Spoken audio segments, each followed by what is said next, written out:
Shri P.L. Punia.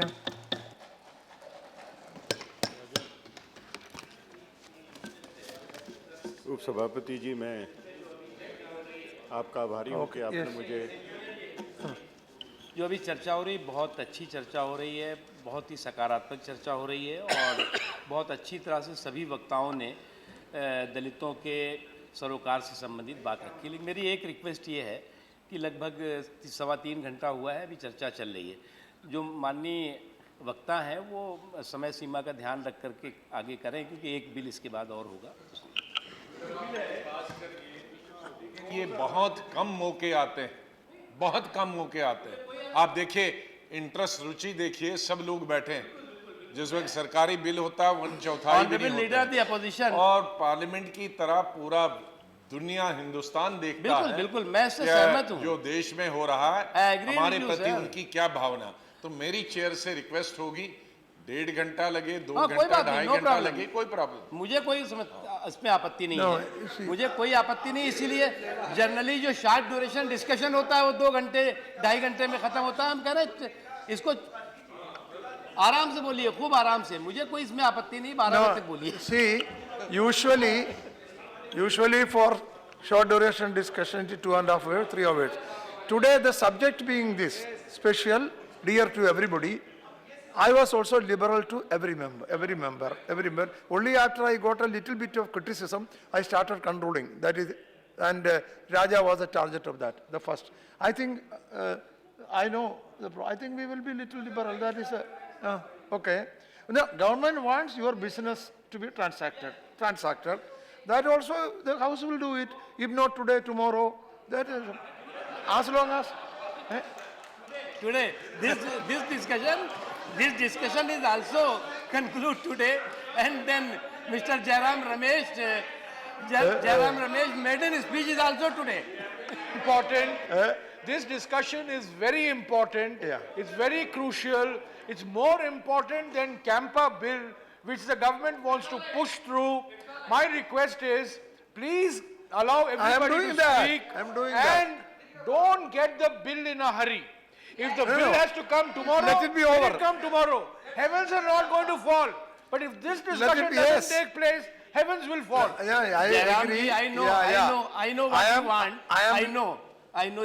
you want. Please. I am liberal with regards to bill, and you can, Punia. But however, try to be brief. See, we should also know to say what we want to say within an allotted time. That also is needed. So, please, Punia जी बोली। सभापति जी, मैं आपका आभारी हूं कि आपने मुझे इस महत्वपूर्ण विषय पर बोलने का अवसर दिया। मुझसे पहले हमारे सभी वरिष्ठ योग्य साथियों ने अपने विचार रखे हैं। आज देश में दलित उत्पीड़न की घटनाएं, अत्याचार की घटनाएं बहुत तेज़ी से बढ़ी हैं और ये हम सब के लिए चिंता की बात है। बाबा साहब डॉक्टर भीमराव अम्बेडकर ने जब संविधान बनाते समय ये देखते हुए, जानते हुए कि देश की सामाजिक व्यवस्था किस तरह की है, उन्होंने आवश्यक प्रावधान किए। उसमें छुआछूत को बैन किया, बराबरी, गैर बराबरी ख़त्म करने के लिए विशेष अवसर प्रदान किए और उसके बाद 1955 में protection of civil rights act लाए।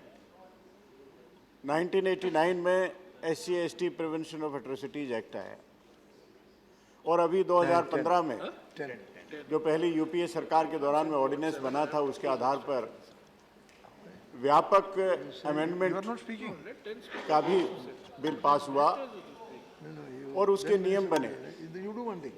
उसमें बहुत एक अच्छा संदेश गया, लेकिन इस सबके बावजूद भी जो उत्पीड़न की घटनाएं, अत्याचार की घटनाएं, उसमें कटौती नहीं हुई, कमी नहीं आई, बल्कि उसमें बढ़ोतरी हमेशा होती रही है। जो आंकड़े हैं 2012 में 33,655, 2013 में 39,408, 2014 में 47,064 और 2015 में 54,355, 7,000 से ज़्यादा की वृद्धि है। तो ये घटनाओं के वृद्धि घटनाओं को देखते हुए ऐसा लगता है कि जितना इलाज हम करते जाते हैं मर्ज उसके हिसाब से बढ़ती जाती है। ये बहुत ही चिंता की बात है। देश में विभिन्न जगहों से उत्पीड़न की बहुत गंभीर, अत्यंत गंभीर घटनाएं प्रकाश में आई। हरियाणा में एक दलित बालिका के साथ में 3 साल पहले बलात्कार का मामला हुआ।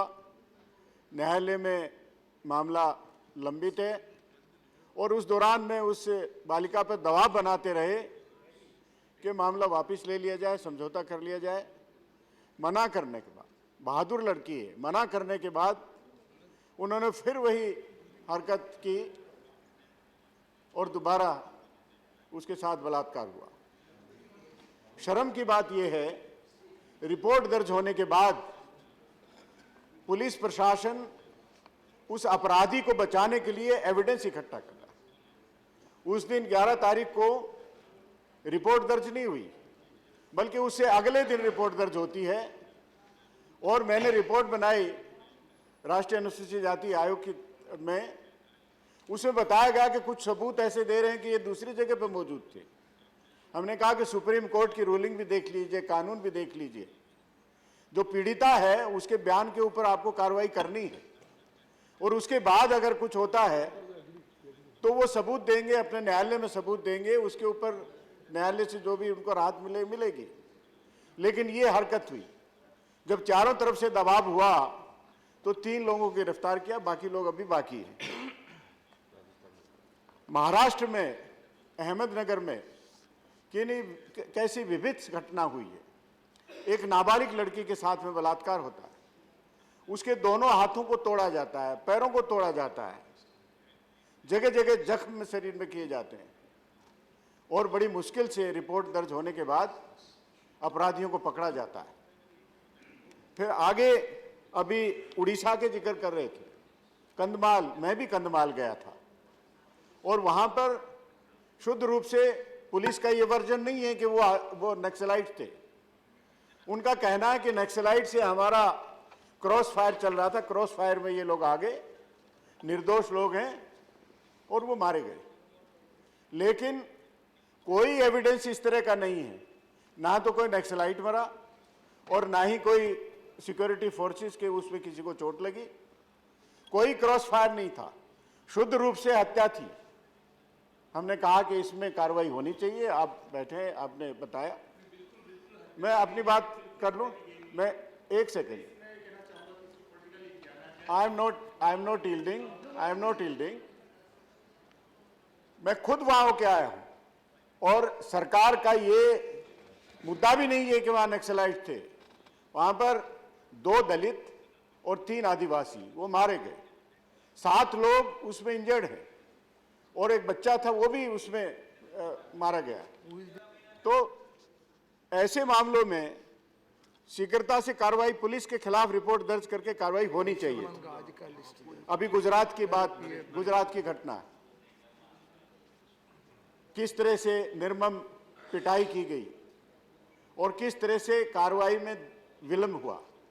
बताया गया कि हमने तो रिपोर्ट दर्ज करते हुए और पूरी कार्रवाई कर दी। 5 लोगों को गिरफ्तार किया। एक वीडियो भी उनके पास में, वीडियो में 30-35 लोग हैं, सब पहचाने जा रहे हैं। वो किस वजह से उनको बचाया जा रहा है ये समझ में नहीं आता। पहले 5 लोग किए, फिर अब 16 लोग हैं, 16 लोग गिरफ्तार किए गए। लेकिन अभी आधे और बचे हैं, वो भी पहचाने जा रहे हैं, अच्छी तरह से पहचाने जा रहे हैं। और वो क्राउड नहीं है, वो पीटने वाले हैं, मारने वाले हैं। और दूसरी बात, उसी वीडियो में पुलिस के लोग भी नजर आ रहे हैं। वो क्या कर रहे थे? तमाशबीन थे। और जिन बैंतों से जिसको मारा जा रहा है वो पुलिस की बैंत है, पुलिस बैटन है। वो किस तरह से पुलिस के लोग थे सादे में, या पुलिस ने अपने बैटन्स दिए थे कि इनको मारो? तो पुलिस का शुद्ध रूप से मिली भगत है और उनके खिलाफ भी कार्रवाई होनी चाहिए। SC/ST prevention of atrocities act में सेक्शन 4 है, वो इसी तरह के केसेस के लिए बना हुआ है कि अगर पुलिस अधिकारी या कोई और अधिकारी जानबूझ के उपेक्षा करता है इनके अधिकारों की, तो उसके खिलाफ सेक्शन 4 में भी एफआईआर दर्ज करके उनको भी जेल भेजा गया। किस बात की विलंब है? मैं कल आदरणीय गृह मंत्री जी ने गुजरात सरकार के बारे में कहा, उनको बधाई भी दी कि उन्होंने अपराध नियंत्रण करने में बहुत कदम उठाए हैं और उससे अपराध गिरा है। लेकिन मेरे पास मैंने पिछले सत्र में सवाल पूछा था, पूरे हिंदुस्तान भर के लिए पूछा था कि 2014 में कितने केसेस, 2015 में कितने केसेस, उन्हें रिपोर्ट दी और स्टेट वाइज भी रिपोर्ट आई। जो अनस्टार क्वेश्चन नंबर 403 27 अप्रैल 2016 को ये आया और इसमें कांकड़े हैं गुजरात के 2014 में 1130 मामले और 2015 में 6655 मामले। मैं समझता हूं कि ये आंकड़े सही नहीं होंगे। या तो आदरणीय गृह मंत्री जी ने जो बात बताई है वो सही है या ये सही है। अगर ये या तो जवाब गलत है, या अगर ये गलत है तो फिर इसका जो समाधान है उसका समाधान होना चाहिए था। ये 27 अप्रैल 2016 का। तो इस तरह से आप सरकार के बारे में, गुजरात मॉडल के बारे में जो भी बताइए, लेकिन इस जो ऊना में जो केस हुआ है इसमें पुलिस की लापरवाही है, मिली भगत है, उसमें कार्रवाई अवश्य होनी चाहिए। मैं आंकड़ों के ऊपर कतई नहीं जाना चाहता। दलित समाज में गुजरात से जो रिपोर्ट आ रही है, बड़ा गुस्सा है, बहुत गुस्सा है और आत्महत्या कर रहे हैं, जहर खा के आत्महत्या कर रहे हैं।